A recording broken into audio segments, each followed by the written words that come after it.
Hello everyone, it is your boy back at it again with another video, and this time we're going to be talking about the testimony of St. Patrick and what he went through and how he came before the Lord, and just an amazing testimony actually. So let's jump right into the video. So the testimony of St. Patrick refers to his own surviving writings, the Confessieso and the letters to the soldiers in Coroticus, whatever, which together form his personal, spiritual, and missionary self-account. They are humble, autobiographical reflections in the Patrick describes his kidnapping, conversion, calling, and mission in Ireland. St. Patrick did not leave behind a large body of writings. What we have are two short but powerful documents, the Confessio and the letters to the soldiers. This is Patrick's spiritual autobiography, his testimony, and the trustless sense. Humility, Patrick begins calling himself a sinner, a most simple countryman, the least of all the faithful. At age 16, he was kidnapped by Irish raiders and enslaved for 6 years. During this time, he learned intensely to prayer and discovered deep faith. He recounts dreams and inner promptings that led him to his escape and later to his calling to return to Ireland as a missionary. Patrick frames his entire ministry not as heroism but as obedience to God's call, insisting that anything he accomplished was by God's grace, not his own ability. So, yeah, what an amazing testimony right off the bat. So, Saint Patrick is the patron saint of Ireland and is widely known for helping to bring Christianity to the country during the 5th century. Interestingly, Patrick was not originally Irish, but was born in Roman Britain to a wealthy Christian family. Although his exact birthplace is debated in Confessio, Patrick states that he was from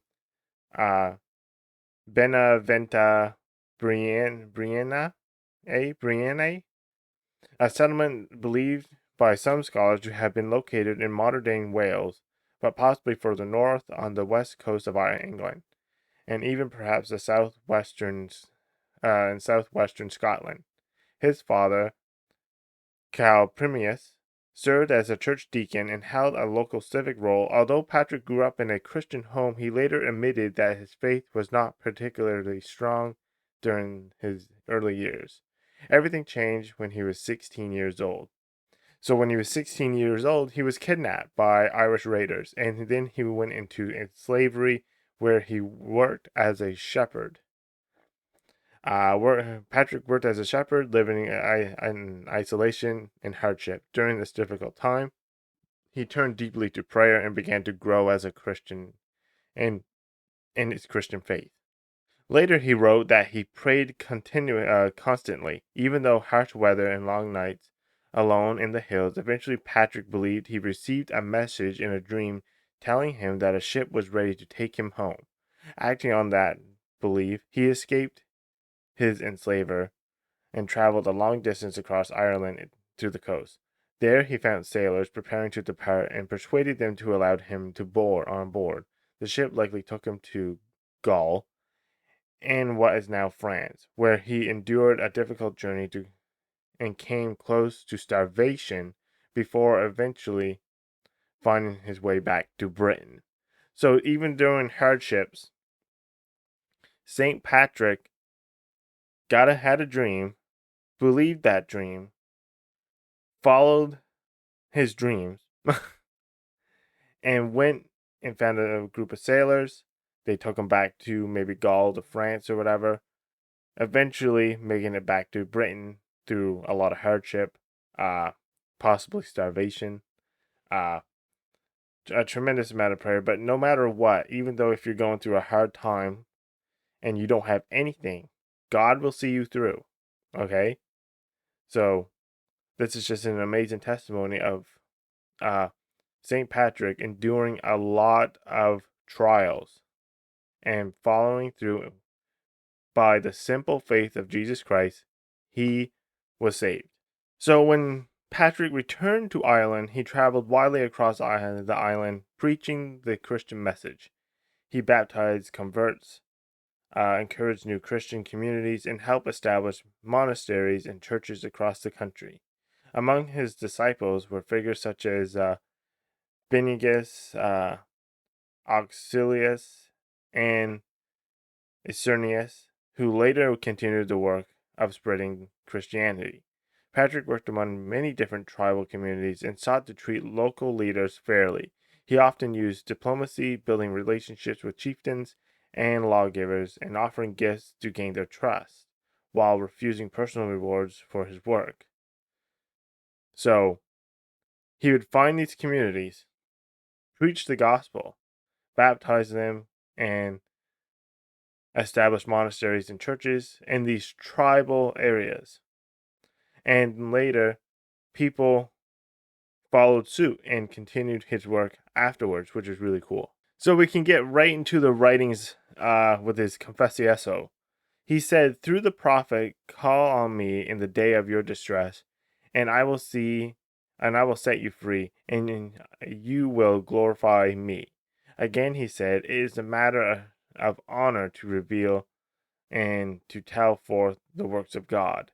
Although I am imperfect in many ways, I want my brothers and relations to know that what I'm really like, so that they can see what it is that inspires my life. I'm not ignoring the evidence of my Lord, who testifies in the Psalms, 'You destroy those who speak lies.' And again he says, 'A mouth which lies kills the soul.' And the same Lord says in the gospel, 'The idle words which people speak, they will account for on the day of judgment.'"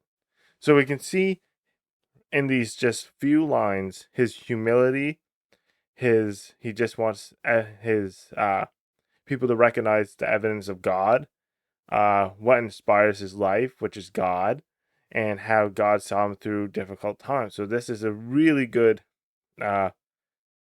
letter right here, just in the few lines right here, and that we can see Patrick's testimony and humility and his faith just in the Lord. So we can go and right into the letter to the soldiers as well, and we can go to line 6. "I am not forcing myself in where I have no right to act.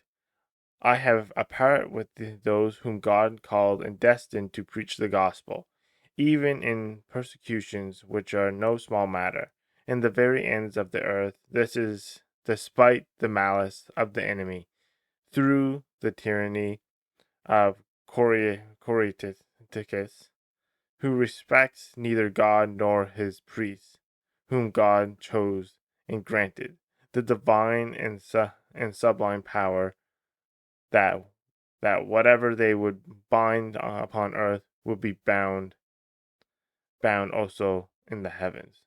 Line 7.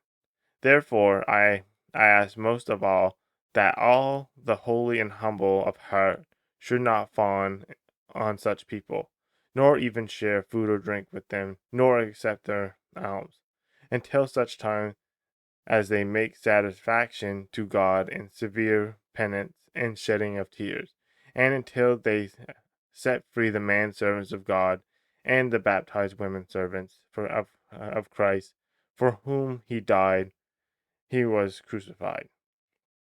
So we can see here that he was just acting upon God. And even through persecution, he was still acting upon God. So why exactly does his testimony matter? Patrick's writings are not legends. They are raw, personal, and deeply spiritual. They reveal a man shaped by suffering, a missionary driven by love, not conquest, a believer who saw himself as rescued from deep mud by God's mercy, a humble servant who never claimed miracles or heroic feats. Much of the folklore snakes shamrocks, dramatic confrontations come centuries later, his real testimony is quieter, more human, and more profound. So that's really cool. So we have a man shaped by God to do the Lord's work with humility, love, and faith. Not only did Patrick face persecution from non-believers, he also faced persecution from the believers himself.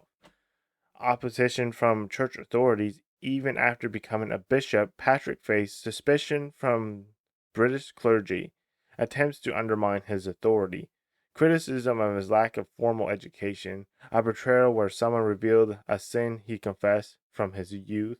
He felt judged and misunderstood by the very people he should have supported him.